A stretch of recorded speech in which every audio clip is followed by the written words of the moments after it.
विजय कापसेजी, रामधार धारियाजी, श्रीरंग शिंदेजी, हनुमंत नेवाळेजी, मीनाताई नायकरजी, शांती सेनजी, हरेश असवाणीजी, गिरिजा कुदळेजी, रंगनाथ कुदळेजी, संतोष कुदळेजी, रामभाऊ कुदळेजी, सुनीता वाघेरेजी, विजय लोखंडेजी, अल्फान्सा डेनिसजी, तसंच जामा मशिदीचे अध्यक्ष मुनाफ तरासगर, सर्व या परिसरातील जमलेले माझे प्रतिष्ठित नागरिक, माझ्या लाडक्या बहिणी, माझे तरुण सहकारी, सर्व माझे वडीलधारी पत्रकार मित्र आणि बंधू भगिनींनो, सगळ्या महाराष्ट्रामध्ये मी सुरुवातीलाच शिवशाहू फुले आंबेडकरांच्या पुढे नतमस्तक होतो. त्यांची विचारधारा घेऊन आम्ही सगळेजण पुढे चाललेलो आहे. या शहराचं आणि माझं एक वेगळं आगळं अशा प्रकारचं नातं आहे. फार तरुण वयामध्ये मला उमेदवारी खासदारकीची मिळाली आणि तसा पिंपरी चिंचवडकरांचा माझा जास्त संबंध नव्हता. माझं काम बारामती, इंदापूर, दौंडच्या परिसरामध्ये. मी त्या ठिकाणी पवार साहेबांच्या मार्गदर्शनाखाली काम करणारा एक कार्यकर्ता. परंतु मला राजीव गांधी आणि पवार साहेबांनी खासदारकीची उमेदवारी दिली आणि ती उमेदवारी दिल्यानंतर मला पहिल्यापासून का कुणास ठाऊक, परंतु कामाची आवड. आपण जनतेच्या करता काम केलं पाहिजे, सर्व जाती धर्माच्या लोकांना बरोबर घेऊन गेलं पाहिजे, गरीब लोकांना गरिबीतनं वर काढण्याच्या करता विविध योजना राबवल्या पाहिजे. आणि ह्या भूमिकेतनं मी कामाला सुरुवात केली. काही राजकीय स्थित्यंतर घडली.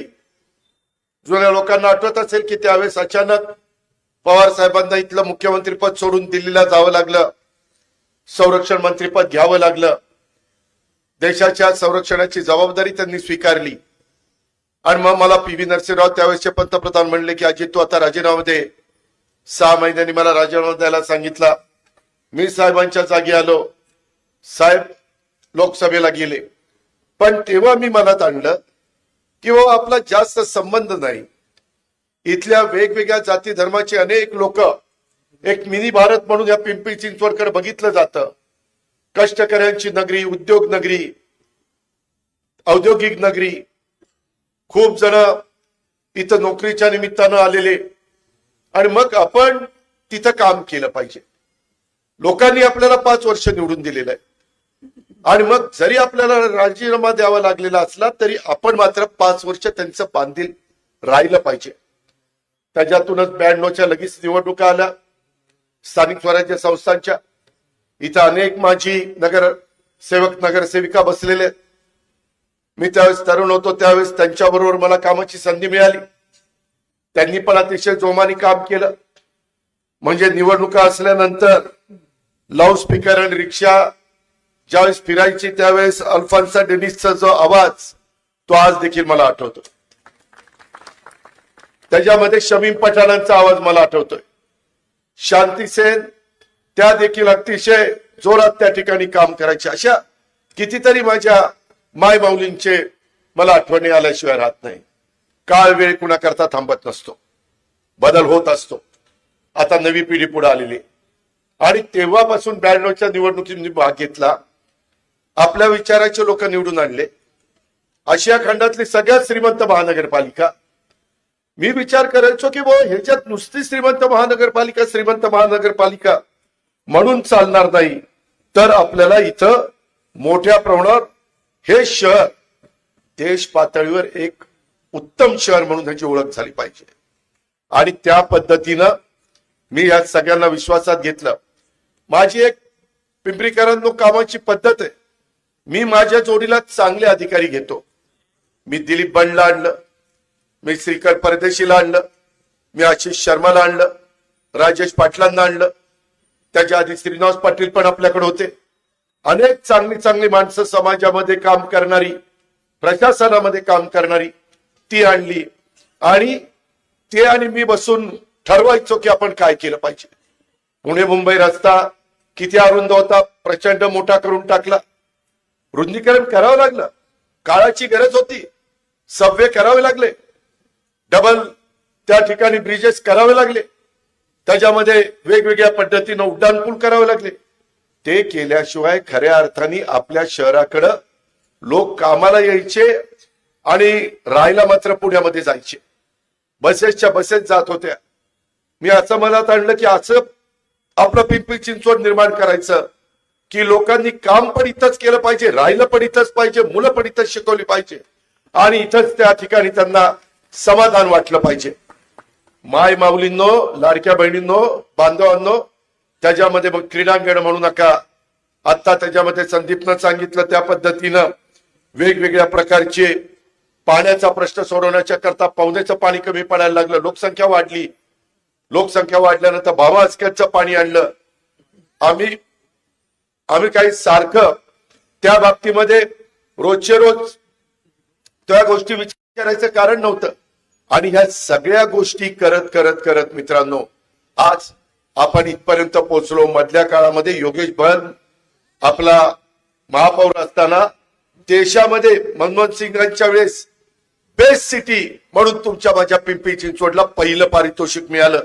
एवढं चांगलं काम आपण सगळ्यांनी करून दाखवलं. ग्रीनरी केली, मेट्रो मंजूर केली, मेट्रोच्या कामाला गती दिली.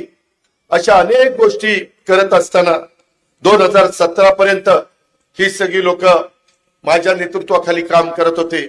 मी कुठेही पिंपरी चिंचवड मध्ये आता संदीपने त्याचा उल्लेख केला की कोरोनाच्या काळामध्ये देखील जगावर संकट आलं, देशावर आलं, राज्यावर आलं, जिल्ह्यावर आलं, आपल्या परिसरावर आलं. काही माजी नगरसेवक आपल्याला त्याच्यातनं सोडून गेले. दत्ता काका सानेचं नाव घेता येईल, जावेदचं नाव घेता येईल, कितीतरी नावं मी सांगेन. परंतु आजारच असा होता की कधी आपण बघितलंच नाही. लोक घाबरून जायचे, परंतु आम्ही स्वतःच्या जीवाची पर्वा केली नाही.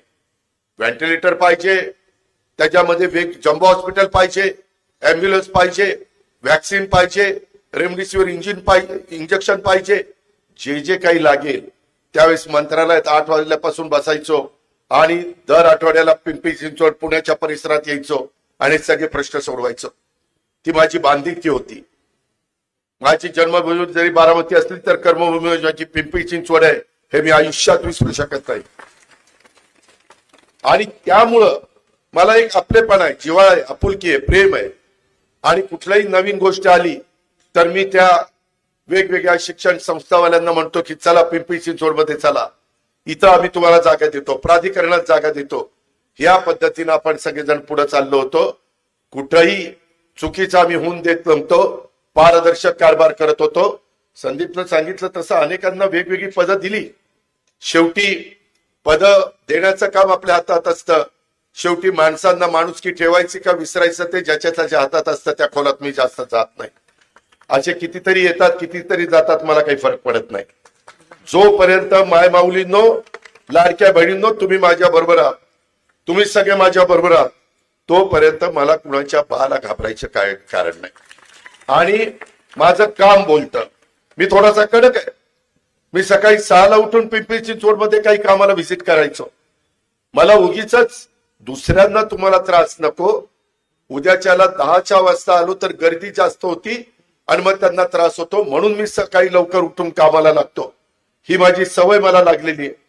मला आता मी इथं यावेळेस उतरलो त्याचं कारण, बरेच जण म्हणतात की दादा तुम्ही देशाचे पंतप्रधान नरेंद्र मोदी साहेबांच्या बरोबर एनडीए सरकारमध्ये आहे, राज्यामध्ये तुम्ही देवेंद्र फडणवीस मुख्यमंत्री आहेत, तुम्ही एकनाथराव त्यांच्याबरोबर आहे, परंतु देश पातळीवर लोकसभेला जम्मू काश्मीर पासून कन्याकुमारी पर्यंत लोक देशाचा विचार करतात.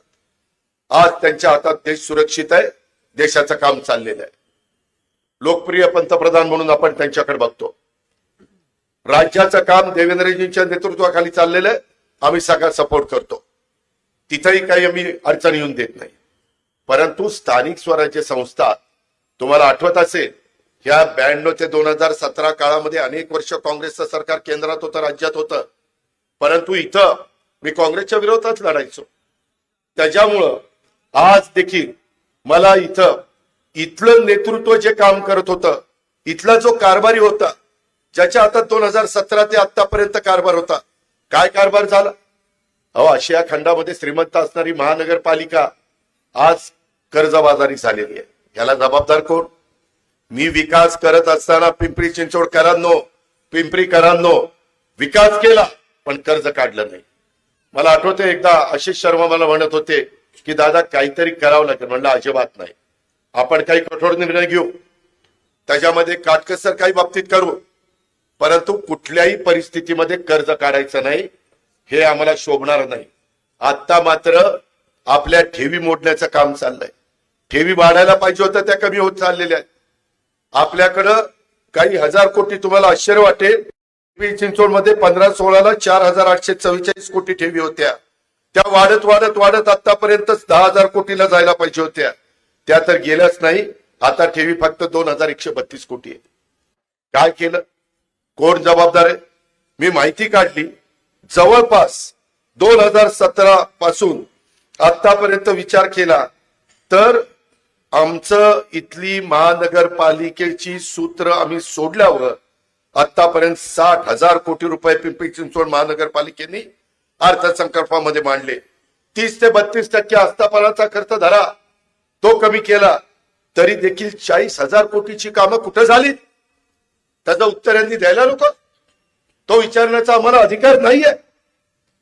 शेवटी जनतेचा पैसा आहे. कर रूपाने तुम्ही तो पैसा तिथं दिलेला आहे. मी त्यावेळेस माझ्या प्रत्येक 5 पंचवार्षिकीमध्ये तुमच्या समोर यायचो, त्यावेळेस मी तुम्हाला लेखाजोखा द्यायचो. तुम्ही माझ्या विचाराचे नगरसेवक नगरसेविका निवडून द्यायचे. मी संपूर्ण महानगरपालिका डोळ्यासमोर ठेवून काम करायचो.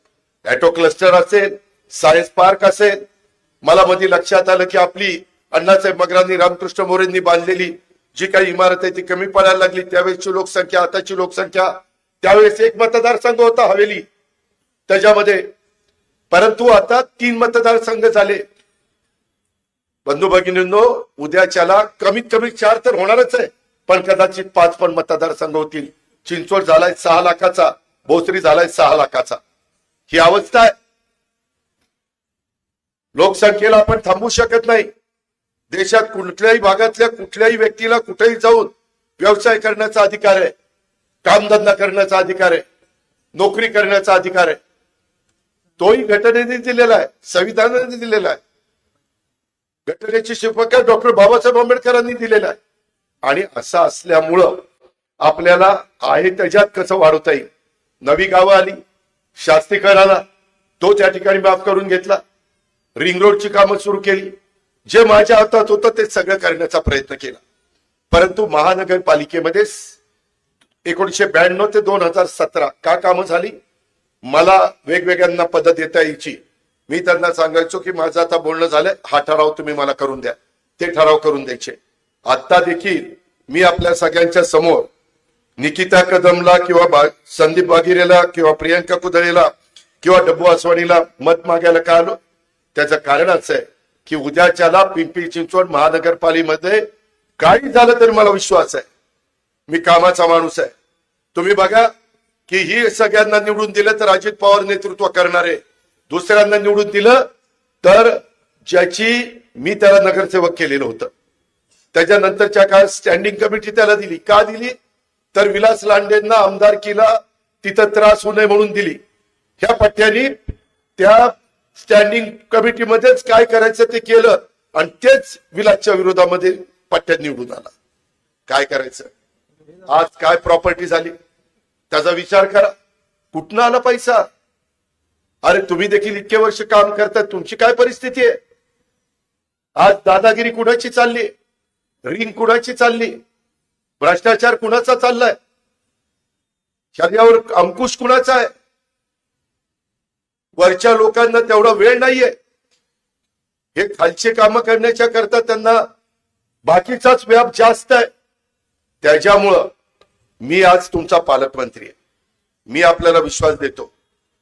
बंधू भगिनींनो, भावकीचा विचार करू नका. मगाशी संदीपने सांगितलेलं खरं आहे. युगपुरुष छत्रपती शिवाजी महाराजांचा इथं पुतळा पाठीमागे आहे.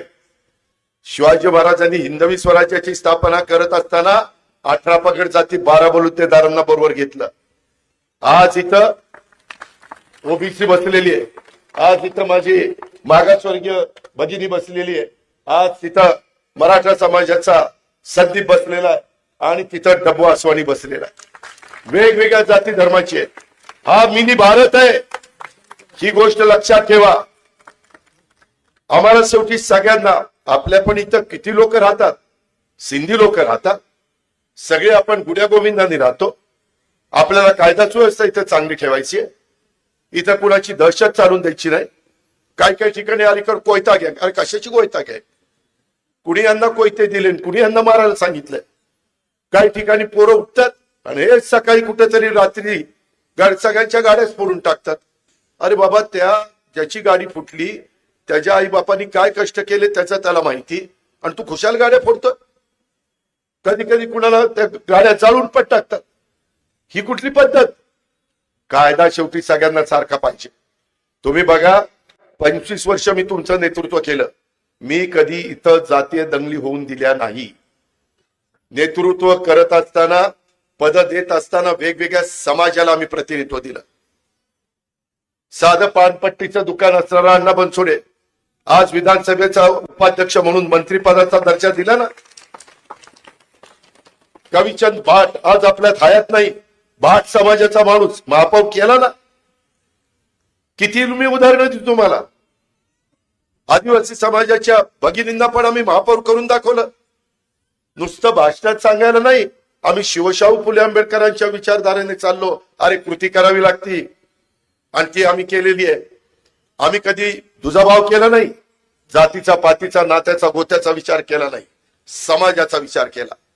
काय माझ्या इथल्या मुला मुलींना पाहिजे, कशा पद्धतीचा पाहिजे, इथं रस्ते कसे रुंद पाहिजेत, इथं सुधारणा कशा केल्या पाहिजे, इथं एसटी स्टँड कसं केलं पाहिजे.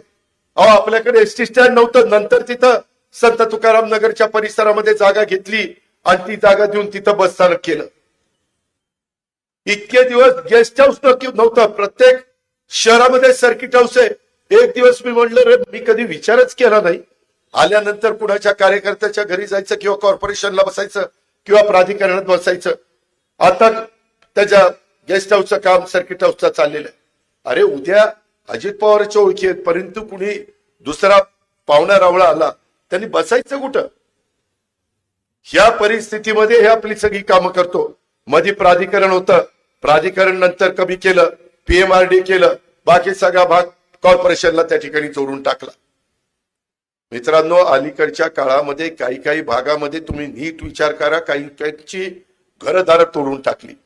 आपल्याकडं दफनभूमीची गरज आहे, स्मशानभूमीची गरज आहे. इथं बसणाऱ्या प्रत्येक माणसाला कधी ना कधी काळाच्या नियतीनं बोलवलं तर जायचंच आहे. अरे पण जाताना त्याची व्यवस्था नीट व्हायला पाहिजे ना. संदीपनी ज्यावेळेस तुम्ही संदीपला संधी दिली त्यावेळेस ते कशी कामं करायची मला माहिती होतं. माझं सरकार नव्हतं, पण मी पालकमंत्री होतो. त्याच्यामुळे मी त्यांना म्हणायचो की बाबा, तुमच्यासारख्यांची मला गरज आहे, आपण बरोबर काम करू. मला काही दुसरी ऐकणं अपेक्षा नाहीये. काकाच्या पुण्याईनं माझं लय बरं चाललेलं, गळ्याच्या खोटं बोलत नाही. त्याच्यामुळं आपण त्याबद्दल माझी काही काळजी करू नका. पण अशा पद्धतीनं काम करणारा कार्यकर्ता, जो तुमच्या कुणाचा 5 पैसे मिंदा नाही, जो स्वतःचे पैसे घालून लोकांचे प्रश्न सोडवण्याच्या करता प्रयत्न करत असतो, त्याची मूर्तिमंत उदाहरणं ही सगळी आपल्याला सगळ्यांना पाहायला मिळतील. मित्रांनो, अशी माणसं सगळीकडे पाहायला मिळत नाही. उद्याच्याला मला देखील उद्याच्या काळामध्ये अशा प्रकारची माणसं पाहिजे. त्याच्यामध्ये डब्बू अस्मानीला पण आम्ही उपमहापौर त्या ठिकाणी केला होता ना. तो सिंधी समाजाचा होता म्हणून काही त्याला संधी दिली नाही असं झालं नाही. इथं संतोष उभा आहे, संतोषला त्या ठिकाणी संधी होती. रंगनाथ काळेसाहेब बसले, त्यांना संधी होती. श्रीरंग तर माझ्या आधी नगरसेवक त्या ठिकाणी होता. अशा अनेक आमच्या हनुमंतराव नेवाळे बसले. ही सगळी माणसं, आणि कधी यांना विचारा, कधी जरी काही झालं तर आम्ही कुठेही एकमेकाच्या बद्दल आकस ठेवला नाही. फक्त आपल्या पिंपरी चिंचवड शहराचा सर्वांगीण विकास झाला पाहिजे. आपल्या शहराकडं आपलेपणाने बघितलं गेलं पाहिजे. आपल्या भागामध्ये ज्या सुना येतील त्या सुना समाधानाने इथं राहिल्या पाहिजे. त्यांना असं वाटतं कामा नये की चला हे पिंपरी चिंचवड मध्ये नाही म्हणून मला पुण्याला जावं लागतं. जे पुण्याला आहे ते सगळं माझ्या पिंपरी चिंचवड मध्ये मला देता आलं पाहिजे. अशा पद्धतीचं काम आम्ही केलंय. आणि मी कधीही कुठं त्या ठिकाणी चुकीचं करणारा नाहीये. आणि त्याकरता माझी विनंती आहे की ज्यांनी महानगरपालिकेच्या ठेवी मोडल्या आणि महानगरपालिकेला कर्जबाजारी केलं, कर्जाच्या खाईत तुमच्या माझ्या महानगरपालिकेला लोटण्याचं काम केलं, विविध विभागाचे दायित्व 4,000 वेगवेगळ्यांची बिलं देणं बाकी आहे आणि 40,000 कोटीचं काम झालंय म्हणून सांगतात, परंतु काम दिसायला तयार नाहीये, रिंग मात्र होतीये. ह्या पद्धतीनं अधिकाऱ्यांच्यावर दबावाचं राजकारण त्या ठिकाणी चाललेलं आहे. आपल्या काळात वाहतुकीची कोंडी नव्हती, आता वाहतुकीची कोंडी झालेली आहे, भ्रष्टाचार झालेला आहे, टेंडर मध्ये दादागिरी केली जाते, हे सगळं संदीपला माहिती आहे. परंतु नाईलाज होता, कारण ते होते, बोलताही येत नव्हतं. आणि ह्या सगळ्या गोष्टी, कारण मी कधी कधी त्यांची भाषणं ऐकली, अरे कुठं तुम्ही पैसे काढावे, कुत्र्याच्या नसबंदीमध्ये पैसा काढ, जनाची नाही तर मनाची राव, हे कुठलं कारभार चाललेला आहे. अशा पद्धतीच्या या समस्यांनी केल्या. पंतप्रधान आवास योजनेच्या प्रकल्पात भ्रष्टाचार, त्याच्या संदर्भात स्मार्ट सिटीच्या नावाखाली जे काही तुम्ही केबलचं काम, संदीप केबलच्या कामामध्ये भ्रष्टाचार झाला नाही. कुणालाही 5 फूट खाली जायला पाहिजे, वरचे वरच केबल. अरे पैसा कुणाचा जातो, लोकांनी का त्रास सहन करायचा, का लोकांची सहनशीलता तुम्ही बघता, सहनशीलतेचा अंत झाला, ह्याचा विचार माझ्या पिंपरी चिंचवडनी केला पाहिजे. अहो ई क्लासरूम, अलीकडच्या काळामध्ये इन्फॉर्मेशन टेक्नॉलॉजी, बायोटेक्नॉलॉजी काळामध्ये AI, आर्टिफिशियल इंटेलिजन्स, मराठी बुद्धिमत्ता म्हणतात. जगामध्ये सगळ्या आता क्षेत्रामध्ये AI चा वापर करायला सुरुवात झाली. आम्ही रस्त्याने लोकांना नेतोय. मी यंदा अर्थसंकल्पात 500 कोटी रुपयाची कृषी विभागाला तरतूद केलेली आहे. आपला देश आहे, राज्य आपलं कृषी प्रधान आहे आणि या पद्धतीने आम्ही चाललोय. परंतु त्या ई क्लासरूम मध्ये त्यांनी भ्रष्टाचार करायला मागं पुढे बघितलेलं नाही. अहो ज्या त्यांच्या काळामध्ये एकाला एक आमदारांचे सुपुत्र होते, माझ्या बरोबर ते आमदार होते, त्यांच्या सुपुत्र स्टँडिंग कमिटीचं आणि त्यांनी त्याला स्वतःला स्टँडिंग चेअरमन लाचलुचपत प्रतिबंधक अटक केली का, तर होल्डिंग मध्ये त्यांनी पैसे घेतले. अरे अरे अरे अरे, वाट लागली, वाट लागली. नाव त्यांचं नाही खराब झालं, राज्यात आणि देशात. पिंपरी चिंचवड स्टँडिंग चेअरमनला अटक झाली. केला कुणी चेअरमन, जनतेने मत दिली. तुम्ही माझ्या विचाराचे नगरसेविकांना विजय, आम्ही युती केलेली आहे, तुतारी आहे, घड्याळ आहे. ठिकाणी तुतारी खूण आहेत, काही ठिकाणी घड्याळ खूण आहेत.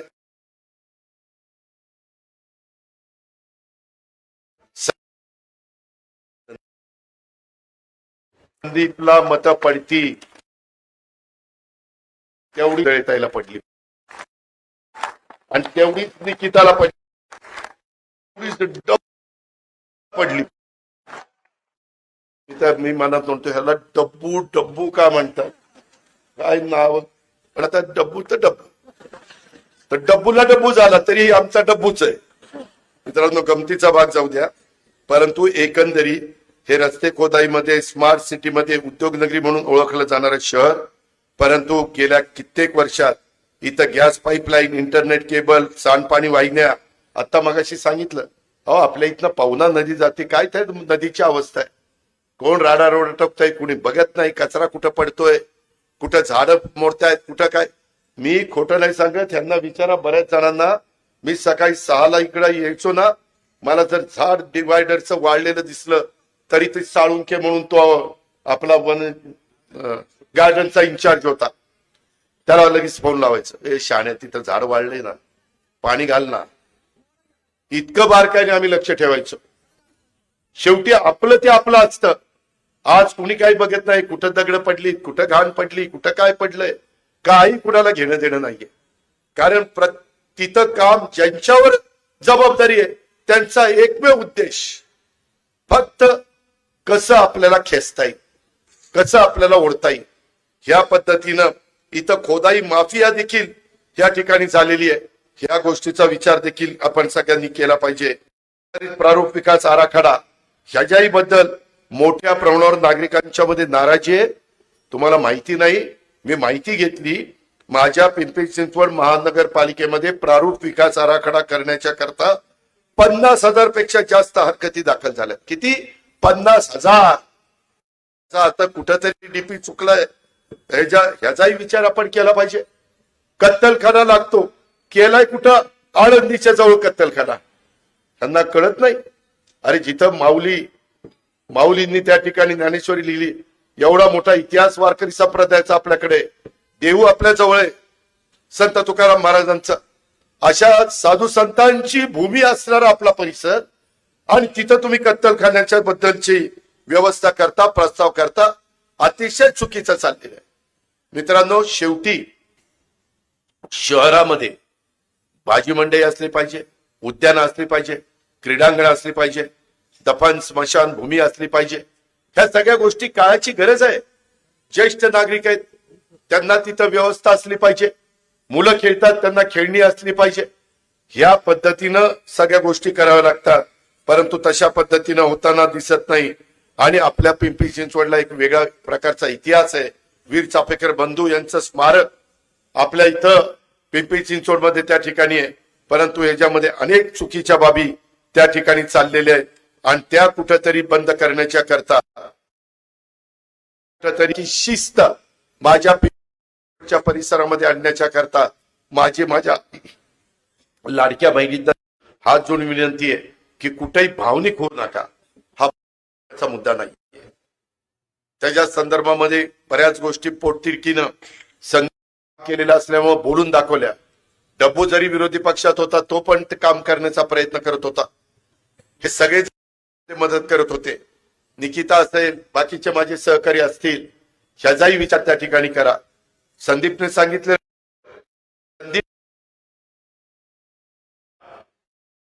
परत तो सर्वसाधारण मध्ये मोडतो.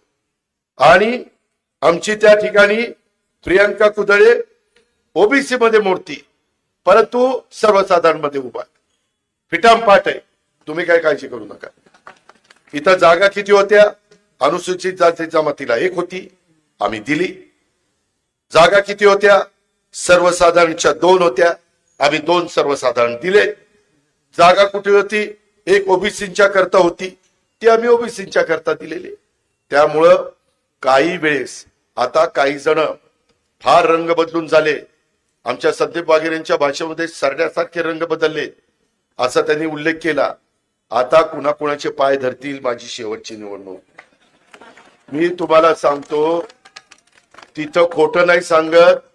हे काही जण तुम्ही त्यांना पराभूत केल्याशिवाय ती त्यांची शेवटची निवडणूक होतच नाही. राजकारण लय बेकार, लय बेकार. ती नंतर देखील म्हणतात 5 वर्ष निघून गेल्यावर नाही ही आता माझी शेवटची. अरे मागच्या वेळेस म्हणला होता ना, नाही आता मला पुन्हा ही शेवटची. असलं काही नाही. आता हे चांगले प्रतिनिधित्व करतील, उत्तम सगळे आपले. मी राज्य सरकारकडनं जे मला त्यांना देता येईल, ज्या मंजुऱ्या देता येईल, जे करता येईल ते मी करीन. मी स्वतः मागं जसं 25 वर्ष या शहराला माझ्या देशातलं 1 नंबर 1चं शहर केलं, ते करण्याच्या करता त्याच्या काळामध्ये मी पहिला प्रेस घेतली. त्याच्यामध्ये काय चुका केल्या झाल्या गेल्या काही वर्षात ते सांगितलेलं आहे. आता लोक म्हणतील चुका दाखवल्या, तू काय करणार आहे? मी 2-3 दिवसाचाच प्रेस घेतो. त्याच्या चिंचवडकरांना सांगणार आहे की तुम्ही माझ्या विचाराचे नगरसेविका निवडून घ्या. मी उद्याच्या 5 वर्षाच्या करता ह्या शहराच्या सर्वांगीण विकासाच्या करता या गोष्टी करणार आहे. या पद्धतीने मी तुमच्या समोर येणार आहे. हा सूर्य, हा जयत्र, हे आपलं काम आहे. म्हणूनच मी सांगतो, माझं काम बोलतो. मी शब्दाचा पक्का आहे. मला काही एवढी सभा घेऊन परत ह्या परिसरामध्ये यायचं नाही असा माझी हे भूमिका नाहीये. मलाही तुमच्याकडे यायचं, तुम्हालाही माझ्याकडे यायचं. आपण शेवटी एका परिवारातले. जिल्हा आहे आपला परिवार आहे. तुमचा माझा पुणे जिल्हा, तुमचं माझं पुणे शहर आणि ग्रामीण भाग. ग्रामीण भागातल्या जनतेने मला साथ दिली. आताच्या नगरपालिकेच्या निवडणुकीमध्ये सगळ्यात जास्त जागा घड्याळाच्या निवडून आल्या. एवढं ग्रामीण भागाने दिलं. मला शहरी भागाने पण सहकार्य करा. माझ्या शहरी भागाने आशीर्वाद द्या. माझ्या माय माऊलींनी तुमचा लाडका भाऊ म्हणून माझ्या ह्या 4 उमेदवारांच्या घड्याळाच्या चित्राच्या शेजारचं दाबण्याचं आपण काम करा. आजूबाजूलाही तुमचे ओळखीचे पाळखीचे माणसं असतील त्याही भागामध्ये जिथं उमेदवार असतील त्या ठिकाणी करा. तिथं विरोधक वेगवेगळ्या पद्धतीनं वेगळं सांगण्याचा प्रयत्न करतील, तो त्यांचा अधिकार आहे. शेवटी काय ऐकायचं काय नाही ऐकायचं हा तुमचा अधिकार आहे. आणि तुमच्या सद्विवेक बुद्धीला स्मरून आमची कारकीर्द आठवा, आत्ताच्या वाल्यांची कारकीर्द आठवा. काय चाललंय, कसं चाललंय, आत्ताच्या लोकांना विजन आहे का आम्हाला विजन आहे ह्याचाही विचार करा. तुमच्या भावी पिढीचा विचार करा. ह्या सगळ्याचा विचार केल्यानंतर आपल्या लक्षात येईल की अजित सांगतोय हेच बरोबर आहे. आणि तेच आपण ध्यानामध्ये ठेवून उद्याच्या 15 तारखेला संक्रांत 14 तारखेला आहे. भोगीला प्रचार संपतोय 13 तारखेला. 14ला संक्रांत. तिळगुळ घ्या, गोडगोळ बोला. शेवटच्या दिवशी बरंच काही होण्याची शक्यता नाकारता येत नाही. पण कुठल्याही भूलतापाला बळी न पडता, कुठल्याही प्रलोभनाला बळी न पडता, कोण काय करत असेल तर काय, जर कुणाला फारच झालेलं असेल तर घ्या, काय सोडू नका. काय घ्या ते मी सांगितलेलं नाहीये. तुमच्या सद्विवेक बुद्धीला स्मरून काय करायचं ते करा. पण बटन मात्र माझ्या या 2 बहिणींचं आणि माझ्या या 2 भावांचं त्या ठिकाणी दाबा. एवढीच आग्रहाची, नम्रतेची, कळकळीची विनंती करतो आणि आपल्या सगळ्यांची रजा घेतो. एवढ्या मोठ्या संख्येने उपस्थित राहिला त्याबद्दल मी आपल्याला मनापासून आभार मानतो. धन्यवाद.